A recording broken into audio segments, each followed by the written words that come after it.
So welcome back guys. So last video में हमने देखा था कि बैगिंग और पेस्टिंग क्या होती है, और इस वीडियो में देखेंगे रैंडम फॉरेस्ट। तो ये स्पेशल केस है एक एनसेम्बल मेथड का। तो इस एनसेम्बल मेथड में क्या होता है कि हम डिसीजन ट्री, बहुत सारे डिसीजन ट्री एल्गोरिदम को यूज में लेते हैं बैगिंग करने के लिए, है ना। मतलब कि ये जैसे यहाँ लिखा हुआ है, a random forest is ensemble of decision tree generally trained via bagging method. So bagging आपको मेथड पता ही होगा। और some time pasting typically with max sample set to the size of training set. मतलब कि जो सैम्पल का size होता है, जो रैंडम सबसेट जिसपे बहुत सारे डिसीजन ट्री ट्रेन होते हैं, वो उनका साइज ट्रेनिंग साइज के लगभग इक्वल होता है। और instead of building a bagging classifier and pasting passing it decision tree classifier, you can use the random forest classifier which is more convenient and optimized for decision tree। मतलब कि आप या तो बैगिंग क्लासीफायर से और decision classifier का use करके आप रैंडम फॉरेस्ट बना सकते हो, लेकिन रैंडम फॉरेस्ट एसकेलन पहले से ही अवेलेबल कराता है, जो कि ज़्यादा ऑप्टिमाइज है और ज़्यादा कन्वीनियंट है। तो जब हम जो पहले से ही है वो कैसे क्यों हम बैगिंग क्लासीफायर से बनाएं। सो कैसे इंपोर्ट कर सकते हैं एसकेलन डॉट एनसेम्बल से random forest random regressor import कर सकते हैं। रैंडम फॉरेस्ट क्लासीफायर कहाँ से है, किस लिए, क्लासिफिकेशन टास्क के लिए, रिग्रेसर रिग्रेशन टास्क के लिए। सो दो और इम्पोर्टेंट चीज़ है कि रैंडम फॉरेस्ट जो क्लासीफायर होता है वो डिसीजन ट्री क्लासीफायर और बैगिंग क्लासीफायर का हाइपर पैरामीटर, दोनों हाइपर पैरामीटर होते हैं। डिसीजन ट्री के पास जो भी हाइपर पैरामीटर है वो भी होता है, और जो बैगिंग क्लासीफायर के पास जो भी हाइपर पैरामीटर है वो भी होता है रैंडम फॉरेस्ट क्लासीफायर के बाद। कुछ एक्सेप्शन भी हो सकते हैं। सो यही लिखा हुआ है कि कि random forest has all the classifier of a decision tree plus all the hyperparameter of bagging classifier to control the ensemble itself। और सबसे मोस्ट इम्पॉर्टेंट चीज़ जहाँ पे लोग बहुत ज़्यादा कंफ्यूज होते हैं, तो जो रैंडम फॉरेस्ट होता है वो जब उसमें इंडिविजुअल जो ट्री होता है, तो उसमें नोड जब स्प्लिट होते हैं तो best feature among the best features में से सेलेक्ट नहीं करता है, वो among the subset of feature में से बेस्ट फीचर सेलेक्ट करता है। यानी सारे फीचर एक साथ कंसीडर नहीं करता है, केवल कुछ फीचर्स कंसीडर करता है और उसमें से बेस्ट फीचर सेलेक्ट करता है और नोट को स्प्लिट करता है। अगर आपने डिसीजन ट्री के बारे में जानते होंगे तो आपको पता ही होगा कैसे डिसीजन ट्री क्लासीफायर वर्क करता है। तो उसी हिसाब से अगर अभी समझ नहीं आ रहा तो कोई दिक्कत नहीं, बस इसमें समझ लो कि जो बेस्ट सारे फीचर नोट को स्प्लिट करने के लिए नहीं यूज करता है, वो कुछ फीचर ये यूज करता है एक नोट को स्प्लिट करने के लिए। और इस searches for best feature among the random subset of feature, तो यही बात लिखी हुई है। तो ये यही तो बात लिखी हुई है। तो और by default it's sample n feature where n is equal to number of feature. लेकिन इसमें फीचर कितना होता है, एन फीचर, जितने फीचर ट्रेनिंग सेट में होता है उतने ही फीचर टेस्ट सेट में भी, उतने ही फीचर्स रैंडम सेट में भी होते हैं। रैंडम सबसेट जो बनाते हैं, रैंडम सैम्पलिंग से हम जो सबसेट बनाते हैं उस पर डिसीजन ट्री को ट्रेन करते हैं, तो वही होता है। तो अगर आपको इस क्लास से समझ में नहीं आया, अगर आपने बैगिंग और पेस्टिंग नहीं देखा होगा तो आपको ये समझ में नहीं आ रहा होगा। तो मैं बैगिंग और पेस्टिंग में जाता भी हूँ और उससे एक्सप्लेन करता हूँ। सो यहाँ पे एक मेरे पास ये इमेज है, ये इमेज आपको अभी नहीं दिख रहा होगा, अब इमेज है। तो मैं क्या बोल रहा हूँ कि ये जो है वो क्या है, ये जो ऊपर वाली लाइन है तो ये सब है प्रिडिक्टर्स। और रैंडम फॉरेस्ट के केस में सारे के सारे ये जो प्रिडिक्टर्स है वो क्या होते हैं, डिसीजन ट्री ही होते हैं। और ये क्या है, ट्रेनिंग डेटा सेट। और ट्रेनिंग डेटा सेट में से आप क्या करते हो, सैंपल बनाते हो। ये सैंपल 1, सैंपल 2, सैंपल 3, सैंपल 4, कितने भी सैंपल बना सकते हो, जितने एस्टिमेटर आपको चाहिए, जितने डिसीजन ट्री चाहिए उतने आप सैंपल बनाओ, और अलग अलग सैंपल बना के आप उस अलग अलग सैंपल डेटा सेट पे आप डिसीजन ट्री को ट्रेन करते हो। तो उस हिसाब से ये इंडिविजुअल जो डिसीजन ट्री रहा वो क्या होगा, एक डाइवर्स अलग डिसीजन ट्री है इस डिसीजन ट्री से, और ये भी अलग डिसीजन ट्री इस डिसीजन ट्री से अलग हो जाएगा, क्योंकि ये ट्रेन किस पे हुआ है, अलग अलग डेटा सेट पे ट्रेन हुआ है। और सैम्पलिंग किससे की जाती है, जनरली अपन बैगिंग सैम अप्रोच को यूज में लेते हैं, बैगिंग अप्रोच। बैगिंग मतलब कि bagging sampling with replacement, pasting भी कभी कभी यूज में ले लेते हैं। और क्या होता है कि बैगिंग जो होता है, और इसमें जो सैंपल का साइज होता है वो साइज सेम ट्रेनिंग साइज के बराबर होता है लगभग, मतलब और मोस्ट ऑफ द टाइम यही होता है। ठीक है, तो ये कहलाता है कि अपना रैंडम फॉरेस्ट। सो आप सोच रहे हो कि ये सैंपल विद रिप्लेसमेंट क्या होता है, सैंपल विद विदाउट रिप्लेसमेंट क्या होता है। तो सैंपल विद रिप्लेसमेंट को क्या बोलते हैं, बैगिंग बोलते हैं, और सैंपल विदाउट रिप्लेसमेंट को क्या बोलते हैं, पेस्टिंग बोलते हैं। इस पे मैंने एक वीडियो भी बना रखा है, उस और इस प्लेलिस्ट में भी एक वीडियो, आप मेरे प्लेलिस्ट पे क्लिक करो और उसमें एक बैगिंग और पेस्टिंग से रिलेटेड वीडियो मिल जाएगा, उसको चेकआउट करो, उससे आपका कन्फ्यूजन पूरा क्लियर हो जाएगा। क्योंकि ये इंटरव्यू क्वेश्चन भी होता है और इससे बहुत सारे क्वेश्चन भी बनते हैं, मैं बार बार बनाऊंगा तो मेरे इस वीडियो की लेंथ ज़्यादा हो जाएगा। तो पिछले वीडियो भी देखो, उसके बाद में आपको ये पूरा समझ में आ जाएगा, अगर अभी भी नहीं समझ में आया तो। सो अब क्या करना है, तो हमारे पास यहाँ पे रैंडम फॉरेस्ट, अब आपको पता चल गया है कि रैंडम फॉरेस्ट का स्ट्रक्चर क्या है, और रैंडम फॉरेस्ट को हम एसकेलर में कैसे इंपोर्ट कर सकते हैं। तो यहाँ कंट्रोल एक्स कर देता हूँ, या कंट्रोल एक्स में कंट्रोल भी करता हूँ, और इसको मैं नीचे ले जाता हूँ ये वाला बटन दबा के।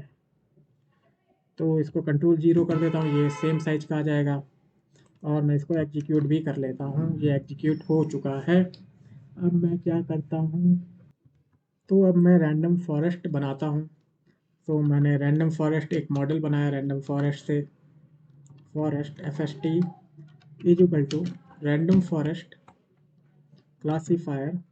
और इस ये कौन कौन से हाइपर पैरामीटर सपोर्ट करता है, तो जो भी hyper parameter decision tree support करता है वो भी है इसके पास, और जो भी हाइपर पैरामीटर अपना बैगिंग क्लासीफायर सपोर्ट करता है वो भी है इसके पास। जैसे डिसीजन ट्री क्या सपोर्ट करता है, मैक्स लीफ सपोर्ट करता है, मैक्स डेप्थ सपोर्ट करता है, तो मैक्स लीफ नोड पर बोलता हूँ कि leaf node max leaf node इसके 16 लीफ नोड हो। और जो भी decision tree, max samples, max depth, ये भी सपोर्ट करता है। मैक्स सैंपल क्या होगा, मैक्स सैंपल होगा कि कितने सैंपल होना चाहिए इन सैंपल में, जब हमने जो सैंपल डेटा सेट का साइज क्या होना चाहिए। तो यहाँ पे जनरली 1.0 ही होता है। और और क्या होता है, और मैं ये भी डिफाइन कर सकता हूँ कि कितने एस्टिमेटर होने चाहिए, कितने डिसीजन ट्री होने चाहिए इस फॉरेस्ट में। तो n estimators is equal to, मैं लिख देता हूँ 50 डिसीजन ट्री होने चाहिए, और रैंडम स्टेट तो होता ही है, तो random state is equal to 42। और एन जॉब मतलब कि जी कितने अवेलेबल कोर यूज करना चाहते हो, तो मैं -1 सेट करूँगा, तो all available core in present on your C P U will be used, मतलब कि सारे जितने भी अवेलेबल कोर है वो सारे यूज करोगे अगर -1 सेट करोगे। सो ये हो गया एन जॉब। सो अब इसको मैं एग्जीक्यूट कर देता हूँ। ठीक है, और मैं एक मून डेटा सेट बना लेता हूँ कॉपी पेस्ट करके। तो ये मेरा मून डेटा सेट है, और मैं इसको प्लॉट भी कर देता हूँ। तो ये मैंने प्लॉट भी कर लिया डेटा सेट को। सो ऐसा डेटा सेट है, तो ये क्लास 1 है, क्लास 0 है, और ये क्लास 1 है। अब मैं क्या करता हूँ, रैंडम फॉरेस्ट से मैं क्या कर सकता हूँ, रैंडम फॉरेस्ट इसमें फिट कर सकता हूँ। तो rnd.fit फिट, और मैं इस पर क्या डाल सकता हूँ, एक्स ट्रेनिंग डेटा सेट, और वाई ट्रेन मैंने इसके फिट कर दिया है। मतलब इसके को ट्रेन कर दिया आपने मॉडल को। तो ये क्या बोल रहा है भाई, R&D नहीं डिफाइन है। सो R&D FST डिफाइन कर रखा है एक्चुअली मैंने। सो R&D FST, तो ये क्लासीफायर ट्रेन हो चुका है।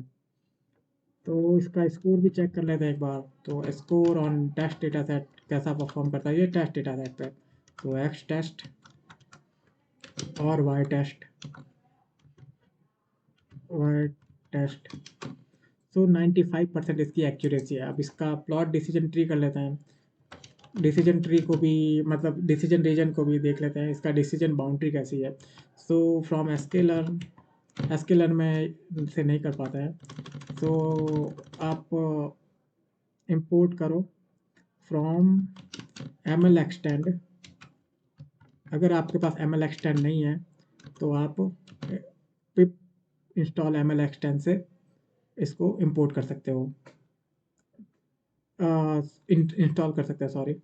तो ML extend dot plotting utility ML extend की यूज करो और इंपोर्ट क्या करो, plot decision region function import कर रीजन। तो प्लॉट डिसीजन रीजन और इसमें एक्स डालो और वाई डालो, डेटा सेट डाला और डिसीजन रीजन वाला जो क्लासीफायर यूज में लिया है, जैसे कि मैंने यहाँ रैंडम फॉरेस्ट क्लासीफायर यूज में लिया है। तो ये अब ये रैंडम फॉरेस्ट क्लासीफायर, तो आप देख सकते हो इसने डिसीजन रीजन ऐसा कुछ बनाया जो कि बिट ऑफ इनरेगुलर है। और क्या मैं ये रैंडम फॉरेस्ट बैगिंग क्लासीफायर से बना सकता हूँ? क्यों नहीं बना सकते। तो जस्ट आपको सेट करना है। तो ये मैंने रैंडम फॉरेस्ट बैगिंग क्लासीफायर से बनाया। तो बैगिंग रैंडम फॉरेस्ट क्या होता है, बैगिंग क्लासीफायर ही होता है, क्लासीफायर से ही बना होता है, जिसमें डिसीजन ट्री तो अपना क्या होता है, डिसीजन ट्री क्या होता है अपना एस्टिमेटर होता है। और एस्टिमेटर का नंबर 500 है एंड जॉब ये 1 है, -1 जो मैंने सेट कर रखा है ऊपर वाले में। मैक्स सैंपल मैक्स और मैक्स फीचर कितना होता है इसमें, मैक्स फीचर इसमें भी ग्रुप ऑफ, जब भी नोड स्प्लिट करता है, मतलब कि जो ट्री में जब भी नोड को स्प्लिट होना होता है तो कितने नोड यूज करना, कितने फीचर यूज करने हैं, कितने फीचर में से बेस्ट फीचर को सर्च करना है। तो ये by default random forest root, जितने फीचर उसका रूट लेता है और उतने फीचर में से बेस्ट फीचर सेलेक्ट करता है। और मैक्स लीफ नोड 16 दे रखा है, मैंने यहाँ पे मैक्स लीफ नोड को नहीं किया था, मैंने मैक्स लीफ 16 मैक्स नोड 16 ही कर रखा है।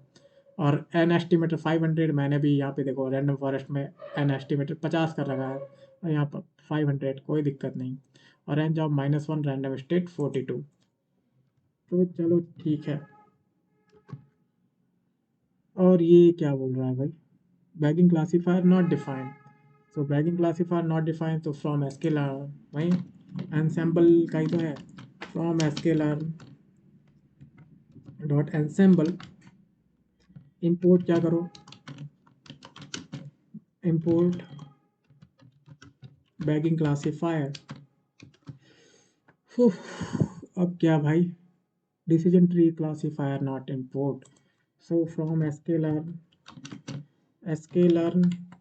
dot tree import decision tree classifier। so अपना ये जो बैगिंग क्लासीफायर है इक्वलेंट है जो अपन ने ऊपर ये इंपोर्ट किया और बनाया। ये कहाँ बनाया अपन ने, ये यहाँ पे, ये यहाँ पे बनाया। हाँ कहाँ बनाया, बना ही नहीं गया, डायरेक्ट ट्रेन कर दिया है। ऐसे कैसे हो सकते हैं भाई, रैंडम फॉरेस्ट बनाया था ना मैंने। अच्छा ये यहाँ बनाया है। सो रैंडम फॉरेस्ट ये रहा मेरा, तो ये और ये सिमिलर है एक्सेप्ट ये मतलब कि मैंने यहाँ पे एन एस्टिमेटर कितना सेट कर रखा है 50 और वहाँ पे 500 सेट कर रखा है। सो यहाँ पे 50 सेट कर एकदम इक्वल है, तो मैं 50 सेट कर ही देता हूँ। अब दोनों सिमिलर है,